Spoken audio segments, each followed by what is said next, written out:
Hello and welcome to Practice Problems with Miss Iyer. We're going to start out with the practice problems on page 159. These were your homework problems. If you did them and you're feeling confident, you can skip this video. If you did them and you're not feeling confident, you can use this to help you see if you did an okay job. And if you skip these problems, congratulations, you get a work along. It's like a sing along, but you get to work. So here we go.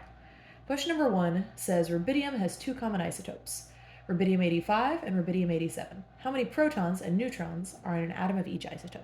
So let's set up what the problem told us. It told us we have rubidium 85 and we have rubidium 87. Okay, and it asked us for the number of protons and neutrons in each.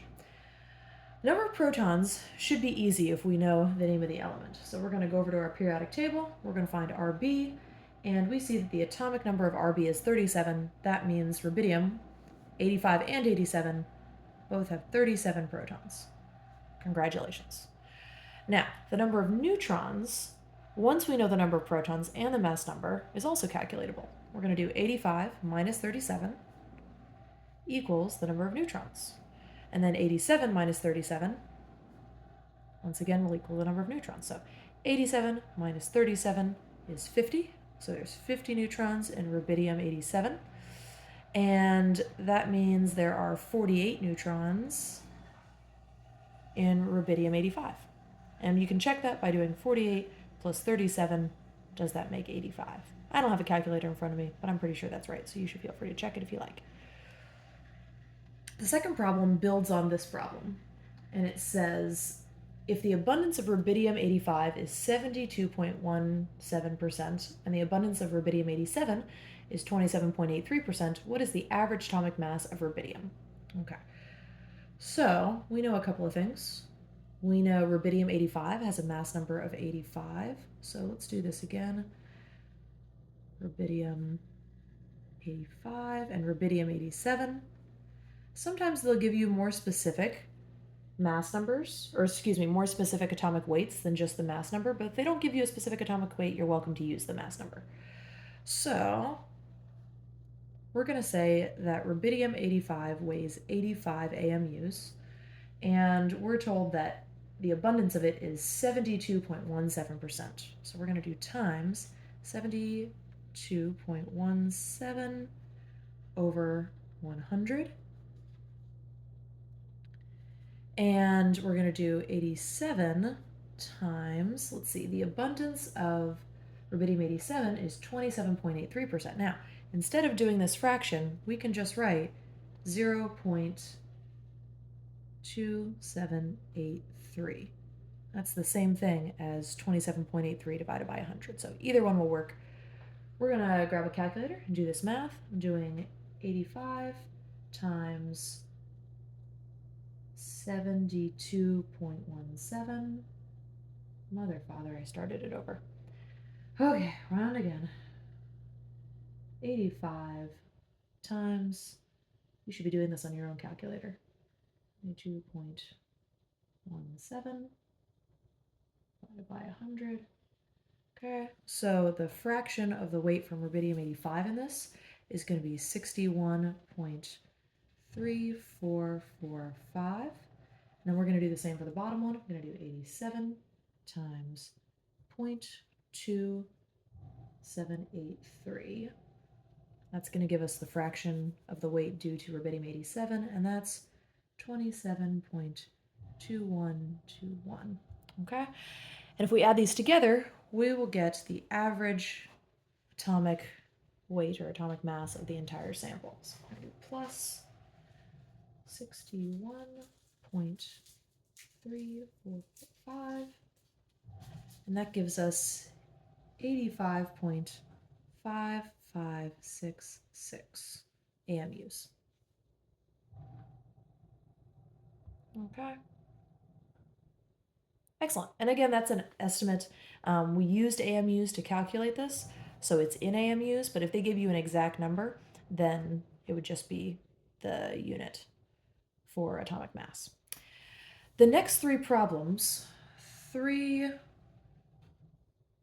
next two problems problems 3 and 4 are just like this problem. So I'm going to let you pause this and try them, and then we'll work them out here. So let's take a look. Problem 3. It says one sample of copper contains 2 isotopes.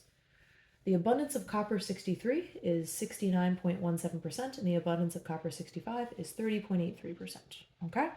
So we've got copper 63, and we've got copper 65. It doesn't give us a more exact weight for these 2 isotopes, so we get to use the mass number as the atomic weight. So copper 63 is going to be weighing 63 AMUs, and copper 65 is going to be weighing 65 AMUs. Okay, and their abundances are 69.17, so that's going to be 0.6917 if we put it in decimal form, and 30.83, so that's going to be 0.3083 if we put it in decimal form. Same thing again, we're going to multiply the mass of the isotope times the abundance, and then add them both together. Wow, there they are. All right, here we go. Let's add them together. We can do this long form, or we can just plug them in the calculator again. So I'm adding these 2 together.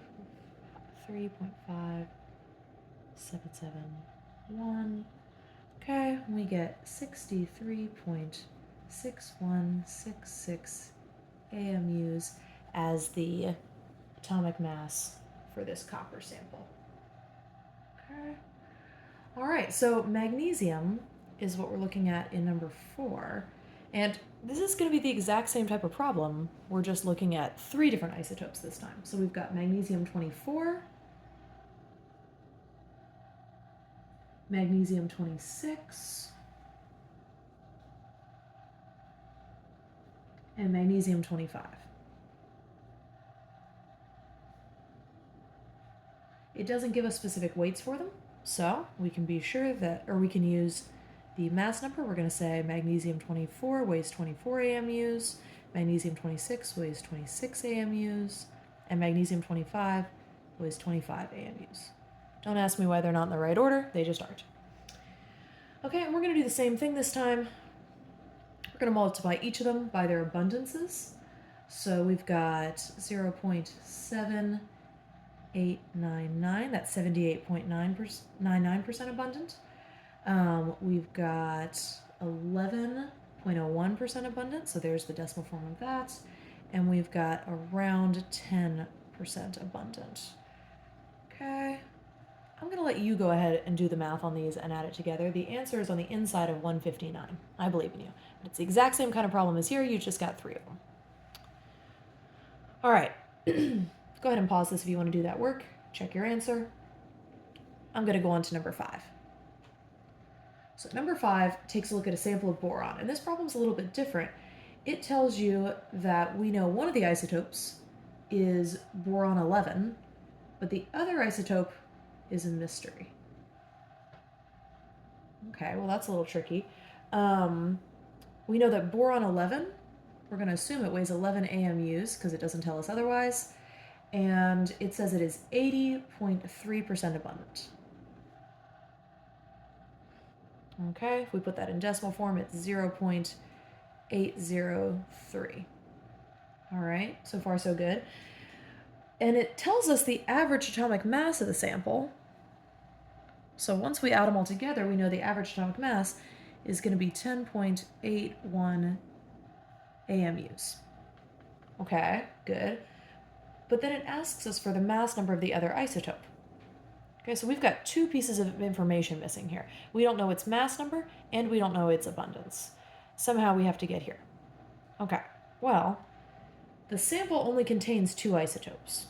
So if you look up here, all of these previous problems, if we add together the percentages here, they'll always equal 100%, or in decimal form, 1.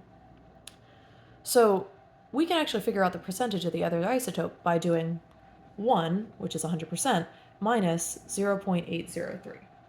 So 1 minus 0.803. 803. All right, that gives us 0.197.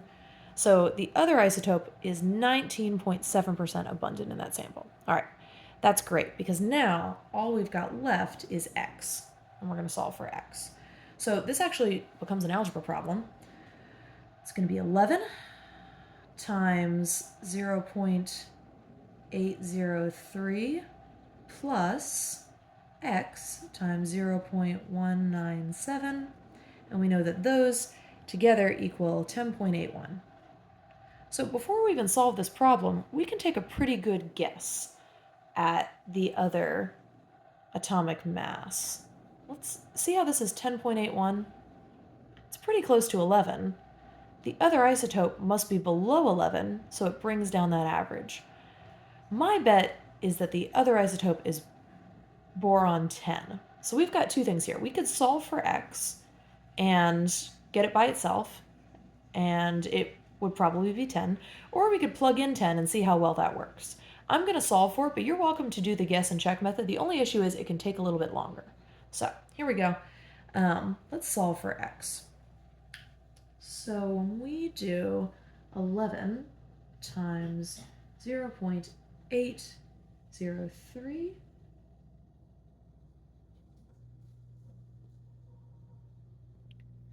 we get 8.833, and we can subtract this from both sides of the equation.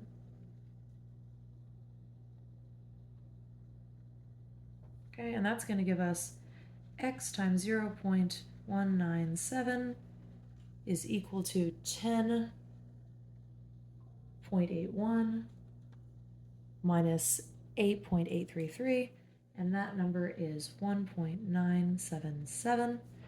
And then we can divide both sides by 0.197 to get X by itself. And when I do that, I get that X is equal to 10.0355 something something something. Now, is it a perfectly round number? No. But we know that mass numbers only come in round numbers, so what do you think? What is the mass number of this mystery isotope? Since this number is pretty close to 10, my bet is that the mass number of this mystery isotope, I think we're looking at boron 10, and I think it is 19.7% abundant in this sample. So that's how I would do that problem.